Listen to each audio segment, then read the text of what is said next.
Bismillahirrahmanirrahim. Assalamualaikum warahmatullahi wabarakatuh. Selamat bertemu kembali dengan kami dari channel Edukasi Perbankan.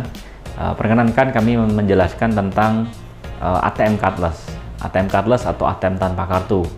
Menarik sekali bahwa ATM cardless itu teknologi yang sangat mudah digunakan oleh BPR dalam hal ini untuk penggunaan pemanfaatan dari sisi bagaimana nasabah kita bisa menarik dananya tunai tanpa menggunakan kartu dengan fasilitas ATM. Lazimnya kita mengenal ATM itu dengan kartu. Jadi kita menggunakan kartu untuk bertransaksi di mesin ATM. Nah, kali ini kita akan menggunakan ATM tanpa kartu. Nanti kan kita jelaskan bagaimana ATM itu tanpa kartu, teknologinya seperti apa, proses perizinan dan sebagainya itu seperti apa.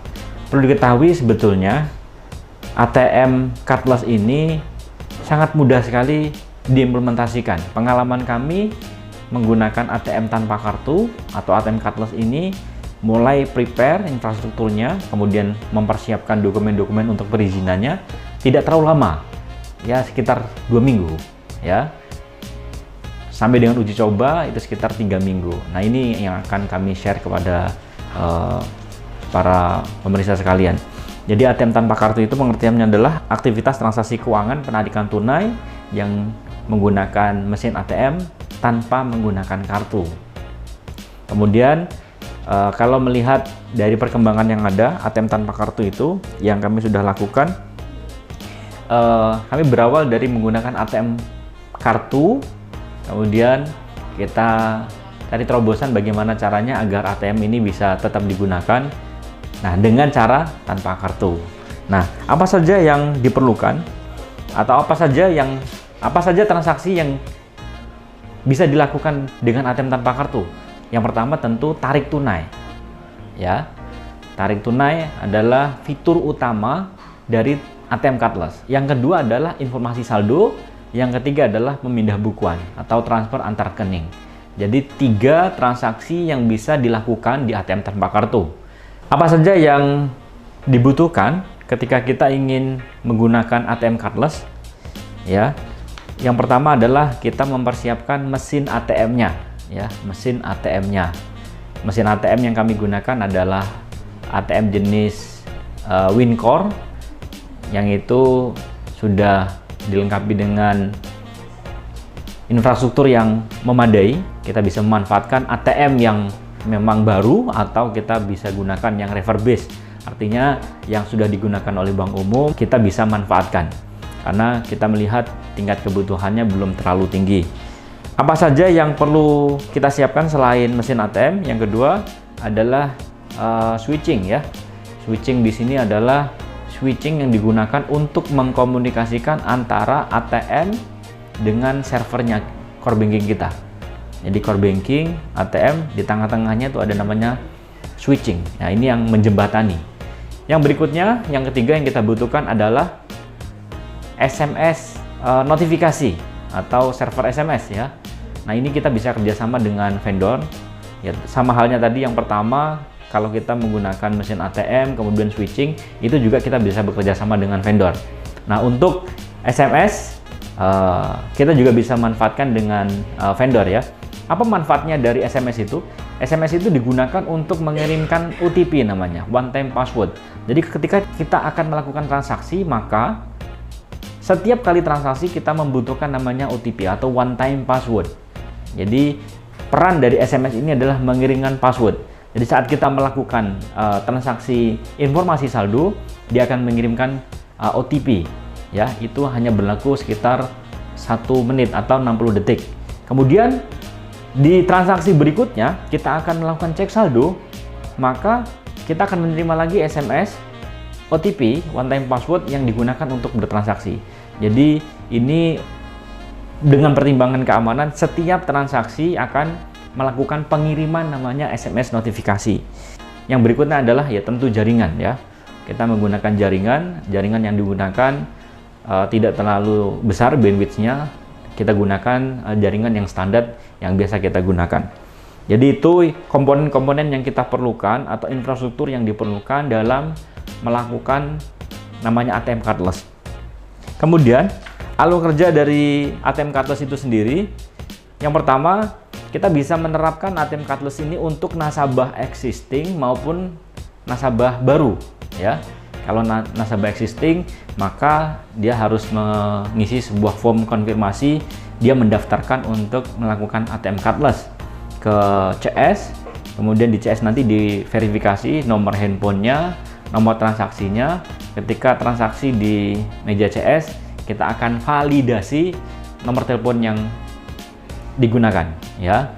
Kalau nasabah baru, otomatis saat pembukaan rekening kita tawarkan untuk menggunakan ATM cardless. Nah, saat yang bersamaan kita akan memverifikasi nomor handphone yang digunakan. Jadi saat melakukan validasi, nomor handphonenya kita masukkan ke dalam core banking kita, kemudian ada nanti mengirimkan sebuah kode verifikasi yang dikirimkan langsung ke handphone. Kode verifikasi itu yang akan dimasukkan untuk memvalidasi sistem. Jadi setelah terdaftar, baru nasabah bisa melakukan transaksi di mesin ATM. Yang berikutnya adalah bagaimana dengan cek saldo. Ya, kalau menu cek saldo sangat mudah sekali. Jadi cek saldo itu kalau kita di mesin ATM, kita cek menu cek saldo. Pertama adalah saat melakukan cek saldo, masukkan nomor rekening, kemudian tunggu beberapa detik kita mendapatkan SMS notifikasi. Nomor SMS notifikasi itu digunakan untuk memasukkan PIN yang ada di mesin ATM, maka transaksi sudah berhasil cek saldo. Berikutnya juga untuk yang melakukan penarikan tunai dan pemindah bukuan atau transfer antar rekening. Ada beberapa hal yang perlu menjadi perhatian, ya, dalam kita melakukan transaksi ATM cardless, ya. Yang pertama adalah OTP, ya. One time password, ya. One time password ini perlu diperhatikan karena sama halnya dengan ATM dengan kartu, maka penggunaan handphone sebagai sarana menerima PIN itu lebih hati-hati, ya. Dan enaknya lagi kita menggunakan SMS, ya. Jadi walaupun handphonenya bukan handphone Android, juga bisa melakukan transaksi ini, ya. Sehingga apabila kita sudah melakukan pendaftaran untuk ATM cardless dengan handphone yang kita gunakan, kita berhati-hati dengan handphone yang ada. Pak, bagaimana Pak kalau misalnya ternyata handphone kita ketinggalan? Ya otomatis tidak bisa melakukan transaksi. Sama halnya dengan ATM kartu, kalau kartunya ketinggalan kita juga bisa melakukan transaksi. Namun sebagaimana kita ketahui bahwa saat ini hampir semua orang menggunakan handphone atau membawa handphone untuk sarana komunikasi dan aktivitasnya sehari-hari. Yang kedua yang perlu diperhatikan adalah ketika kita akan melaksanakan ATM cardless ada namanya SMS masking, ya. Agar apa? Nasabah yang menerima SMS notifikasi itu yakin valid atas, oh benar ini SMS notifikasi dari bank terkait dengan transaksi ATM cardless-nya. Yang berikutnya yang juga penting perlu kita perhatikan adalah keamanan jaringan dan CCTV. Bagaimanapun ini fitur yang menjadi sangat penting apabila transaksi-transaksi yang kita gunakan terjadi permasalahan atau terjadinya namanya trouble, terjadi hal-hal yang tidak diinginkan, ini menjadi record dari kita untuk men-tracing apabila diperlukan. Jadi untuk keamanan jaringan dan CCTV juga perlu kita perhatikan. Nah, untuk perawatannya secara rutin vendor akan melakukan perawatan ataupun kita melakukan perawatan kebersihan lingkungan, kemudian tingkat pendingin ruangan juga perlu diperhatikan. Itu salah satu hal yang perlu kita perhatikan. Yang terakhir terkait dengan perizinan, mungkin di beberapa kesempatan yang lain sudah dijelaskan tentang perizinan ini. Apabila kita sudah menerima izin dari OJK, kita diberikan waktu 6 bulan paling lambat untuk mengirimkannya ke Bank Indonesia. Ya, jadi terkait dengan lalu lintas pembayaran, kita juga harus mengacu ketentuan tentang APMK, alat pembayaran menggunakan kartu. Jadi yang pertama, kita melakukan proses perizinan ke OJK. Setelah mendapatkan izin dari OJK, maka kita harus melanjutkan perizinannya ke Bank Indonesia. Ya, setelah di Bank Indonesia disetujui, baru kita bisa melakukan live atau transaksi terkait dengan ATM cardless. Terakhir yang perlu kami sampaikan pada kesempatan kali ini adalah ATM cardless itu adalah sarana bagi kita untuk mencapai tujuan meningkatkan layanan kita kepada masyarakat. Ya, kalau di zaman sekarang ini kok ATM itu menjadi hal yang penting, ya. Kenapa? Ya, walaupun transaksi digital, transaksi e-channel, transaksi e-banking itu sudah banyak sekali, namun tidak bisa kita pungkiri kalau di daerah kita masih perlu yang namanya uang tunai. Sehingga kehadiran ATM ini menjadi sangat penting, bisa digunakan oleh nasabah kita. Harapan kami mudah-mudahan pemirsa yang menyaksikan tayangan ini juga bisa mengimplementasikannya untuk meningkatkan layanan kepada nasabah. Demikian dari saya, kurang lebihnya mohon maaf, saya akhiri. Terima kasih, sampai jumpa di video-video selanjutnya.